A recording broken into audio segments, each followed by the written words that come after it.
Kepulauan Cocos merupakan daerah yang unik, yang saat ini berada di bawah pemerintahan Australia. Orang-orang Jawa dan Melayu yang menghuni pulau ini bermula saat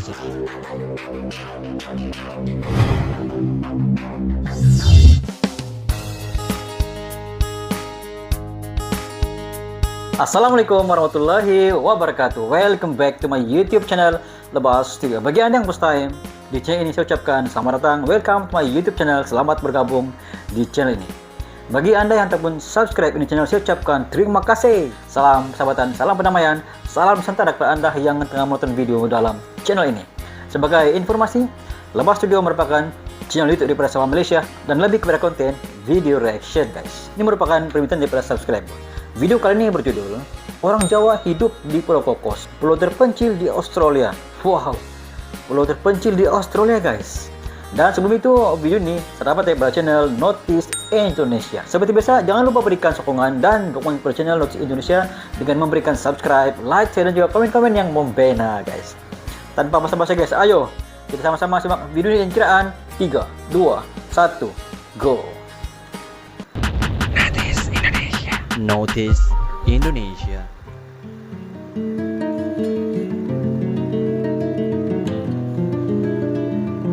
Christmas Island, Cocos Island.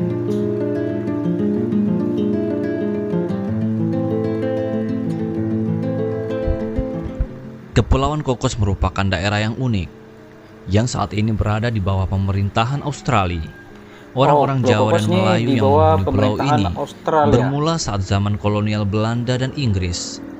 Kapten John Clunies Ross asal Skotlandia yang pada tahun 1814 mengarungi lautan dengan membawa sejumlah budak asal Jawa dan Melayu. Sampai pada akhirnya perjalanan para pelaut itu berhenti di salah satu pulau penuh pohon kelapa yang luasnya hanya 14 km persegi saja. Kapten Clunies Ross memutuskan untuk berhenti dan membangun kehidupan di sana. Di tengah kehidupan yang baru, rupanya banyak budak yang masih membawa kebiasaan dan budaya mereka dari Indonesia. Misalnya sebagai sarana hiburan, mereka membuat hiburan wayang kulit dari bahan kulit ikan hiu dan ikan pari. Peninggalan semacam ini masih bisa kita lihat di museum di Kepulauan Cocos.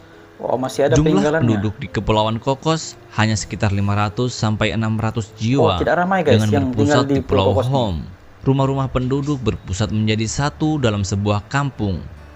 Di sana pula terdapat makam para leluhur yang sangat dihormati oleh masyarakat setempat.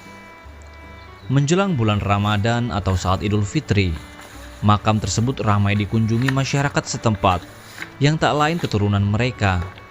Tradisi ini tentu mengingatkan kita pada kebiasaan orang-orang Indonesia berziarah kubur menjelang hari raya. Ya, biasanya sebuah masjid besar terdapat di Pulau kubur. Masyarakat setempat umumnya memang beragama Islam dan memakai baju Muslim. Hanya saja orang-orang keturunan Jawa kemudian bercampur juga dengan keturunan Melayu dari Malaysia, hingga pakaian adat mereka juga lebih mirip Melayu. Pakaian itu sebenarnya tidak jauh berbeda dengan pakaian dari daerah Kalimantan Timur. Bahasa Melayu serta bahasa Inggris sehari-hari menjadi bahasa masyarakat setempat. Menurut beberapa warga, bahasa ini sebenarnya tidak sama persis dengan bahasa Melayu Malaysia. Berbeda juga dengan bahasa Indonesia. Pengetahuan berbahasa ini rupanya sangat dipengaruhi saudara-saudara mereka yang tinggal di daerah Sabah dan Sarawak di Pulau Kalimantan. Pengaruh bahasa karena letak Pulau Melayu Cocos yang lebih dekat ke Indonesia, maka saluran TV yang mereka tonton sama seperti di Indonesia. Mereka tahu acara-acara dan artis-artis Indonesia dari program-program TV ini. Saat pesta pun, mereka memiliki kebiasaan menari poco-poco asal Sulawesi. Menariknya, di Pulau Cocos juga terdapat kain batik yang hanya digunakan saat acara pernikahan. Batik tersebut merupakan peninggalan nenek moyang dan terus dilestarikan. Hanya saja, sekarang mereka kesulitan untuk membuat batik sendiri karena ketiadaan ahli dan peralatan. Kebiasaan dan model rumah penduduk setempat juga masih sama dengan model rumah penduduk di Jawa yang menempatkan dapur di bagian belakang maupun di luar rumah. Padahal bentuk bangunannya sudah modern. Dalam memasak, layaknya perempuan Jawa, mereka juga menggunakan berbagai bumbu. Beberapa kebiasaan terkait makanan juga masih sama dengan di Jawa. Misal, ada tradisi pembuatan karak atau kerupuk dari bahan sisa-sisa nasi.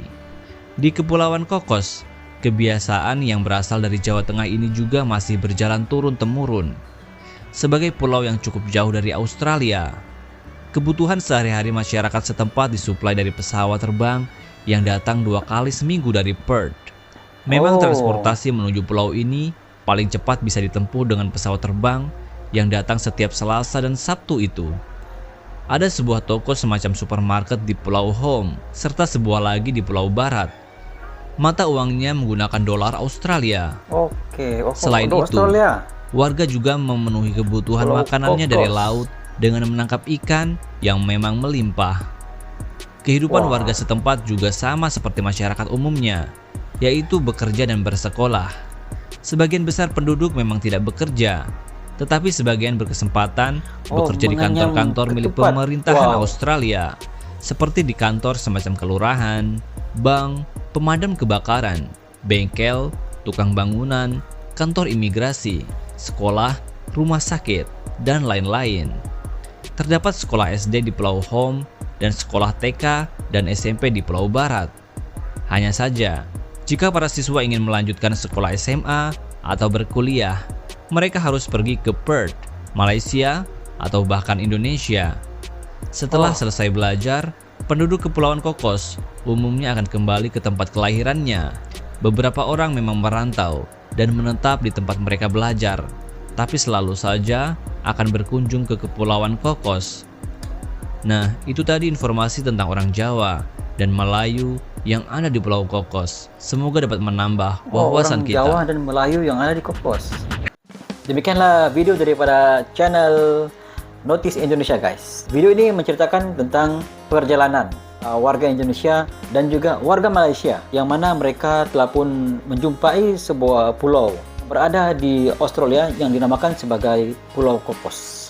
Jalanan mereka ini telah pun berlaku pada 1814 dan mereka menjumpai sebuah pulau yang dipenuhi dengan pokok kelapa, dan pulau ini berluasan 14 km persegi. Namun, mereka telah pun membina dan juga memulakan kehidupan baru di pulau ini.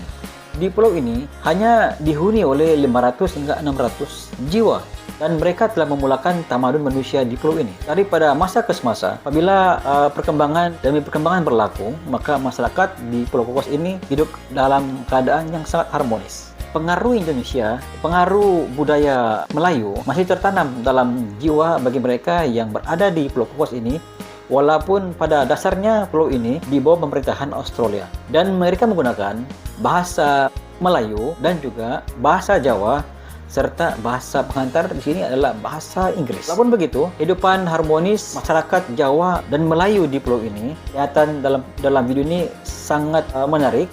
Mereka saling bantu-membantu, saling tolong-menolong. Budaya kehidupan di sini sama persis seperti di Indonesia, guys. Seperti mana orang Jawa di Indonesia, maka orang Jawa di Kokos ini pun sama. Seperti mana orang Melayu di Malaysia, begitulah juga orang Melayu berada di Pulau Kokos ini. Dari segi adat perkawinan, mereka lebih kepada apa yang berlaku di Malaysia dan juga di Indonesia, guys. Cara berpakaiannya, cara batik Jawanya. Namun mereka tetap dengan kehidupan apabila mereka berada di sini. Dalam video ini mengatakan bahwa bagi generasi baru yang telah pun mendapat pelajaran ataupun akademi, mereka belajar di luar, dan selepas mereka berjaya ataupun tamat pengajian, mereka pasti akan kembali ke sini untuk melihatnya, guys, dan juga mereka lah yang akan membawa pembangunan di tempat ini.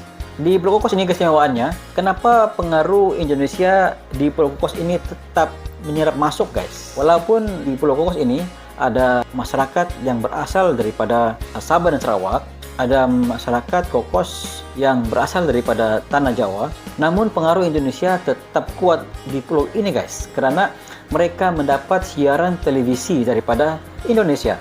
Apabila mereka mendapat siaran TV daripada Indonesia, maka pengaruh Indonesia itu menyerap masuk kepada warga yang ada di Pulau Kokos ini. Situasi ini memberi kelebihan kepada Indonesia, dan Indonesia dapat mempromosikan secara langsung wisata yang ada di Indonesia karena siaran TV Indonesia sampai ke Pulau Kokos, yang mana Pulau Kokos ini di bawah pemerintahan Australia. Itu sedikit sebanyak pandangan daripada Lebah Studio. Mungkin Anda mempunyai pandangan sendiri pada video ini, Anda boleh komen di bawah. Sekian, jumpa lagi di next video. Assalamualaikum. Bye-bye.